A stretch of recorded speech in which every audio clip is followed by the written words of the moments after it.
So you've got prepared questions? Not really. It's more like we have Like main guideline. questions and then, Right. yeah. Is it filming? Yeah, I can just like cut Yeah, everything. good. It's all Delete good. all the Yep. bad bits out and make me look really good. Yeah, of course. Okay. I'll just make sure to get your best side. Yeah, Yeah. well, there is no best side, so that went long ago. So, okay, thank you for your time. We are sitting with Dave Anderson, the head programmer at the Art Centre. Yep. Yeah, you can call me sweet. that. Yeah. I'm Cool. Laura. Hi, Laura. I'm Kelly. Hi, Kelly. And Mel. Mel, I'm Finn. Finn, and Yeah. Liam. Cool. Alright, so at Q High we're presently working on a project which is to do with Melbourne's culture, just its general culture. And for our project we've decided to do music. And my mum recommended you as as an ideal individual to interview because you've had an extensive affiliation with the music industry and programming at the Yep. Art Centre. So, cool. Let's see. I guess this interview is just going to sort of progress. We've got guidelines, but Yeah. anyway. All good. Okay, so I guess for the first question, could you tell us a little bit about yourself, what you do at the Arts Centre, and what kind of relationship you've had with the music industry over the past few years? Okay. I always try and use sort of more general terms I'm good. about what I do. So I'm like the Art Centre's promoter. So I promote shows. The Art Centre's got a whole lot of things going on in here. As you can see, there's posters here of the Australian Ballet. They come in as one of our resident companies. There's the Melbourne Symphony Orchestra come in as a resident company. The Australian Chamber Orchestra come in as a resident company, and they put on performances all year round. But what I try and do is insert bits of what we call programming in amongst that to make it look a bit more balanced and to also broaden the sort of audience that we have here. So at the moment I've just produced a show in the Playhouse for a band called Frente, who are doing the 21st anniversary tour of Marvin the album, which sold lots of records in Australia. I work with lots of promoters and even at times musicians to try and get appropriate shows into our venues. We're a bit different in here in that they're seated theatres, which is a bit tricky because it's kind of a bit weird standing up to dance in front of your seat, but it can work for the right sort of things. I wouldn't put a hardcore metal band in the venue because it'd just be dumb. So I try and get that mix right too. So an act like Fleet Foxes, for example, would be really good in a concert environment as distinct from Judas Priest. Yeah. Wonderful. Okay, so when you're promoting, I guess, what kind of processes are affiliated with promoting and sort of extending the audience of an act? Well, the first thing you need to do is, it's the old cliche, you need bums on seats, otherwise you get your bum kicked out the door. So it's pretty hard, you've got to make hard decisions about that. So for me, I'm always looking at who's talking about an act, how much it's talked about, where it's being talked about, and then sometimes I do research with record companies if they'll divulge information about how many albums are being sold. Sometimes that doesn't necessarily translate into bums on seats because quite a few acts just do downloads and it's harder to track. But yeah, you've got to do your research, and then you've got to deal with, alright, well, I can pay you this much on the basis that I can sell this many tickets, and that's the balance that I've got to deal with every day, is how much to offer an act versus how many tickets I think they can sell.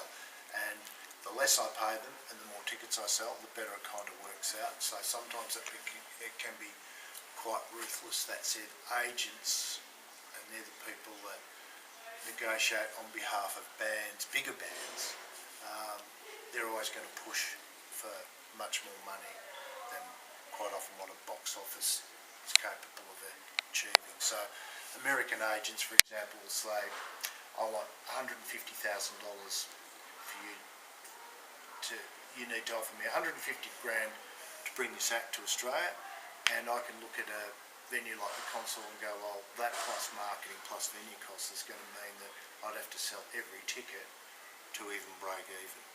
So they're the sort of things that you've got to work with, and it's also, is the act the sort of thing that we want to put in here? Does it make sense in terms of making sure that, you know, I've got a kind of different audience coming in here, and it's not just people who want to see opera and ballet. And that's the other thing, it's been my crusade throughout my career here, is that I want this place to be, you know, kind of interest to people like you, not just, you know, people who look like me. Fair enough. So, I guess you could say that a prime aspect of your work with the Art Centre is sort of deciding which acts play here, and Yeah, I suppose it's deciding what acts.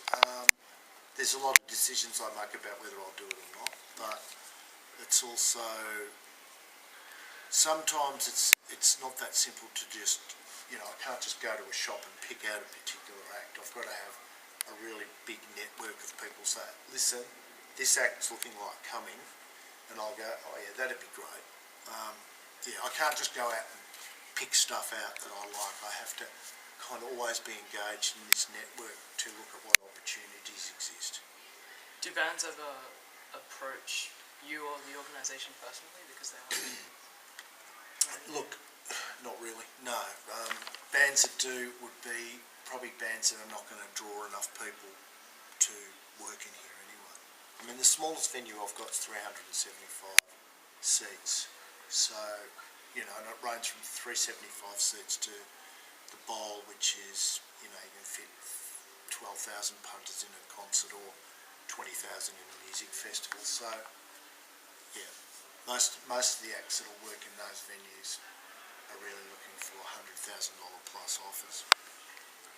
Do you find that there's sort of specific genres that, like, reoccurring, sort of like a theme in the music that? No, look, that's one of the things I love that about music, because it's, you know, look, there's a lot of kind of more gentle, folky sort of music around. We call it beardy, folky music. So Fleet Foxes was one example, but you know, Angus and Julia Stone. There's a lot of female singers out there. Like I don't know whether you guys know Tune Yards. Anyway, there's a bunch of young singers like that are around that really would work well in our venues. So it's kind of a good time to get that right at the moment. And then, you know, like that's Californian punk scene is not necessarily going to work that great, because you could imagine people trying to sit in the theatre and enjoy that would be kind of a bit off key. Yeah, fair enough. So, do you do a lot of work with local artists and Melbourne? I try to. An example was an act called Gorilla Step, who were a kind of crumping act that also mixed Indigenous dance, log drumming and electronic sampling. And I kind of like that ambitious sort of stuff. It's really interesting. Yeah, so I try and work with them. It's just trying to get the opportunity, because once again, the smallest venue I've got is 375 seats, so it's got to be an act that's going to probably pull at least 200 people to make it viable. Cool. So, have you noticed any trends within Melbourneian artists of late? Look, I think that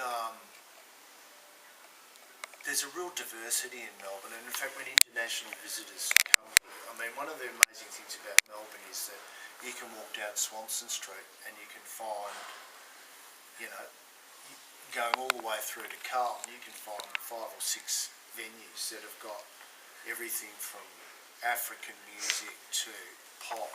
You know, we're incredibly well served with a bunch of venues that have got a lot of varying capacities and that sort of thing. So there's you know, a really unusual and diverse sort of scene going on, and you know, I just think as long as we've got all that fantastic little ecosystem of small venues and places where people can perform, we'll always have that kind of really vibrant thing where there's lots of alternative kind of options for people. Cool. So,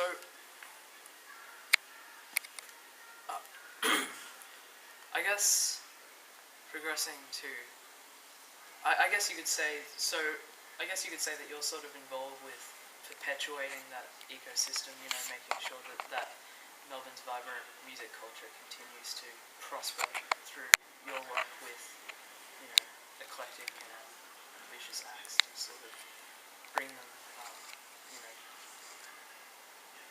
I guess build a following somewhat. Well, I mean, look, I try and sort of support it and be an advocate for it.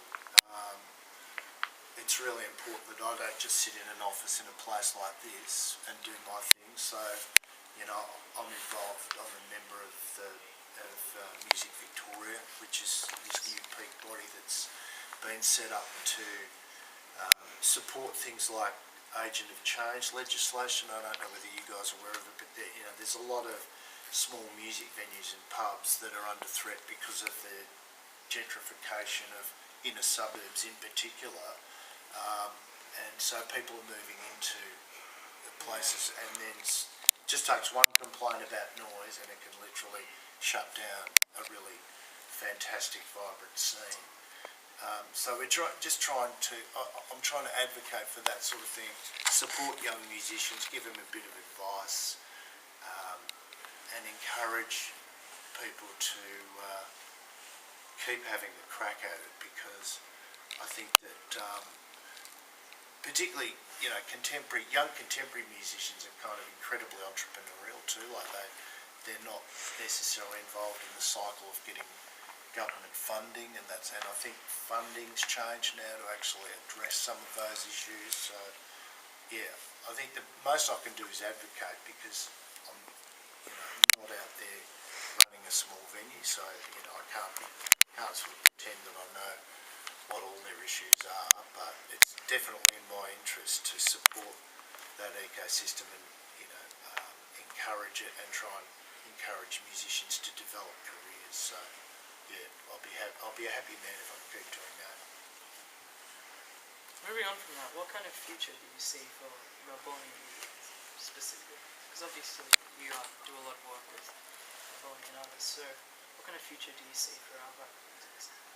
Well, I think to keep it vibrant, you need places to play live, and I think that we've got to kind of treasure and support these small venues, because those small venues are the places where artists can sort of work on their craft. And the recording industry is in a really tough time at the moment. I think the whole way a music career works now, it's very unusual to have an experience of, you know, if you're a young artist, think that you're going to make your career by selling platinum records.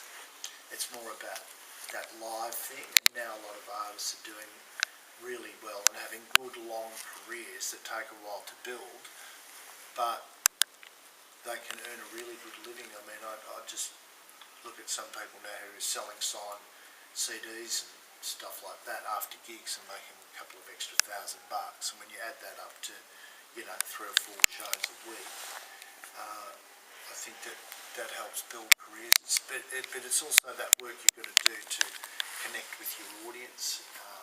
I think things like social media's really helped, because in the old days it was like, you know, you had to print lots of money worth of posters, you had to put ads in papers, you had to do all that. Now it's about using that, which costs less money if you're smart at using it.